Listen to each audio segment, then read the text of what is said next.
Here before us lies a landscape unlike any seen in the living world. An endless expanse stretches under a sky perpetually twilight. No sun rises, no moon glows. Only a dim, pervasive sorrow illuminates this place. The ground is jagged black rock, sharp, unforgiving.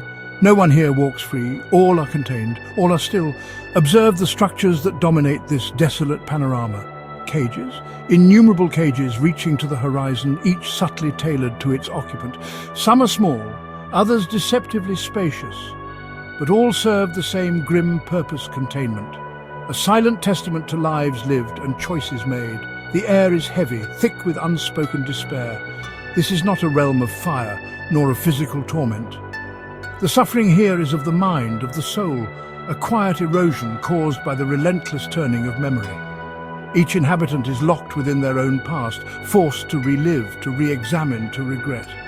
There are no demons here, no external torturers, only the self and the weight of what has been done. The population is varied, figures from every walk of life, every conceivable past. Yet they share a common thread, a moment, an action, a word left unsaid. These are the anchors that hold them fast. They do not speak, they do not interact. Each is utterly alone, adrift in their personal sea of sorrow, their existence a stark tableau of consequence.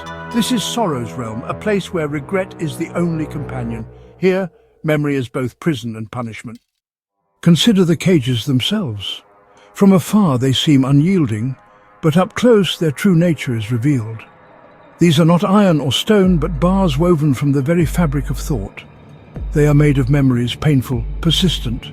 Each recollection, a strand in the prison wall, each regret, a lock upon the unseen door. Each cage is unique, built from the specific regrets of its occupant.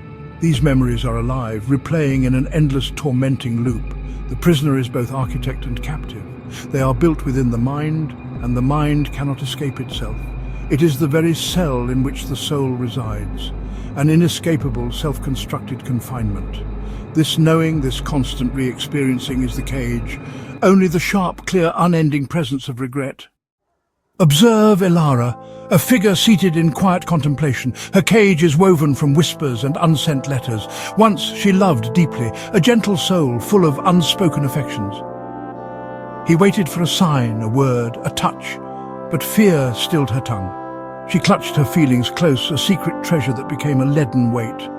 Her regret is a single poignant moment, a sunlit afternoon, a park bench. He spoke of leaving, his eyes pleading for a reason to stay. The words formed in her heart, "Stay, stay for me," but they remained unvoiced. He left, and the silence she chose became her eternal companion. Now in her cage of memory, that afternoon replays endlessly, the gentle breeze, the distant laughter, his hopeful then fading smile. She sees her own hesitant form, the fear in her eyes. The unspoken words are louder now than any sound.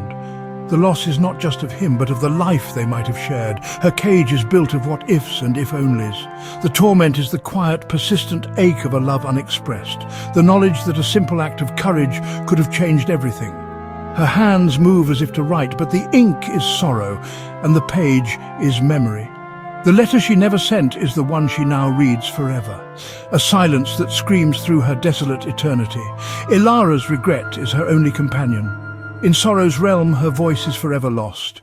The silence binds her tighter than any chain. Here we find Marcus. His cage hums with a discordant sound, the echo of a lie spoken long ago. Marcus was ambitious, sharp, seeking recognition. In a moment of weakness, he chose deceit, a colleague's work subtly claimed as his own. The lie brought him gain, a promotion, applause. But the foundation was rotten. The truth surfaced, not in drama, but in slow, corrosive whispers. Trust eroded, friendships fractured, respect vanished. His career crumbled, his name became synonymous with falsehood. His cage is a cacophony of remembered conversations. The initial praise, now bitter irony, the later accusations, the disappointed looks. He hears his own voice speaking the lie over and over, each syllable, a hammer blow against his soul. The sound of his own deceit is the loudest thing in his world. Marcus's torment is the endless replay of his betrayal, not just of others, but of his own integrity. He sees the faces of those he deceived, their belief turning to comprehension. The pain he inflicted is now his constant companion. He understands with horrifying clarity the value of truth, a lesson learned too late. His cage is built from the sound of broken trust. The echo of his lie is the soundtrack to his eternity. In Sorrow's realm there is no redemption, only the endless reverberation of a single, shattering choice. Marcus is left with nothing but the echo. His regret is his only company. The lie is never silenced. It is the wall of his cage.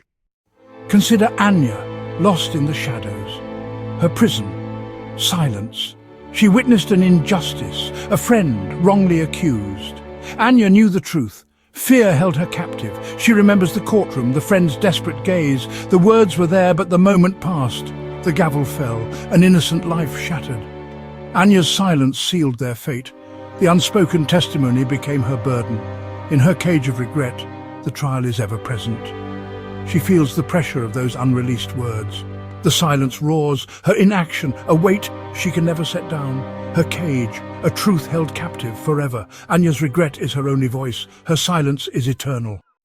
Observe Jan, pacing restlessly. His cage glitters with the phantom light of a casino. Gian loved the thrill of the gamble. He believed he could outwit fortune. One night, driven by loss, he made a final desperate wager.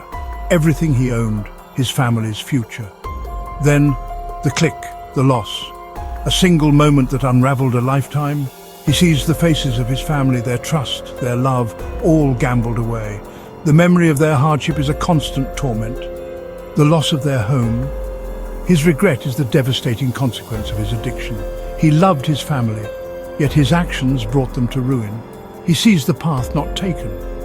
The ghost of that final wager haunts his every moment. Jan's regret is his only companion. In Sorrow's realm, the wheel never stops spinning. The loss is forever. The cages, as we have seen, are not external impositions. They are forged from within, from the very essence of the self. Each regret, each painful memory acts as a component, a bar, a locker wall. Sensory details make these prisons potent. For Ilara, it's the imagined texture of the unsent letter, the chill of a love never spoken. For Marcus, the cage resonates with sound. The echo of his own voice, the whispers of colleagues, the silence of broken trust. These are not memories of sensations. They are the sensations themselves, replayed with perfect, agonizing fidelity. Anya's cage is one of oppressive weight and suffocating silence, the feeling of words trapped in her throat, the heavy atmosphere of the courtroom. For Gian, the cage glitters with false hope and stark loss, the click of the roulette ball, the cold sweat of desperation. He sees the faces of his disappointed family superimposed on everything. These are not mere recollections. They are reality now. The thrill once chased has become an eternal, agonizing reminder. Each individual's regret crafts a uniquely personal hell. The prison is not just memory, but sensation, inescapable, unending. The past is not gone, it is the only reality. In Sorrow's realm, memory is the wall. Regret is the architect. The soul is both prisoner and warden. There is no escape from the self. The cage is as real as any iron cell. Here, the past is always present, and the present is only pain. The defining characteristic of these memory cages is their cyclical nature. There is no progression, no evolution. The moment of regret replays again and again. It is like a film loop stuck on a single terrible scene. The beginning is always the same, the outcome inevitably unchanged. This repetition is the core of the torment, the utter lack of escape from one's own past actions. Ilara forever on that park bench, forever failing to speak. Each replay sharpens the pain. She anticipates the moment of failure even as she relives it. The hope that perhaps this time she will speak, only to be met with the same devastating silence. Her eternity is a single unvoiced sentence. Marcus too is caught in his loop of deceit. He hears the lie forming, feels the temptation, watches himself succumb, the brief triumph immediately soured by the consequences. There is no learning, no growth, no redemption, only the unchanging fact of his betrayal. The echo of his lie is the soundtrack to his eternity. Anya relives her silence, Gian his ruinous gamble. They are no longer individuals with a future or even a present. They are embodiments of their single, defining regret. Their existence is a monument to what can never be undone. This relentless playback ensures that regret becomes their only reality. The world outside the memory fades into insignificance. The present is consumed by the overwhelming power of the past. In sorrow's realm, time is a circle, the loop is unbreakable. Yesterday is forever. And so, this realm of regret continues, unchanging, unending. There is no parole, no appeal. The sentences are self-imposed, yet utterly binding. The cages of memory hold fast, their bars invisible but absolute. Each soul is isolated, locked within its own personal history. The collective sorrow of countless lives defined by a single, irreversible point. The tragedy lies in the simplicity of many of these regrets.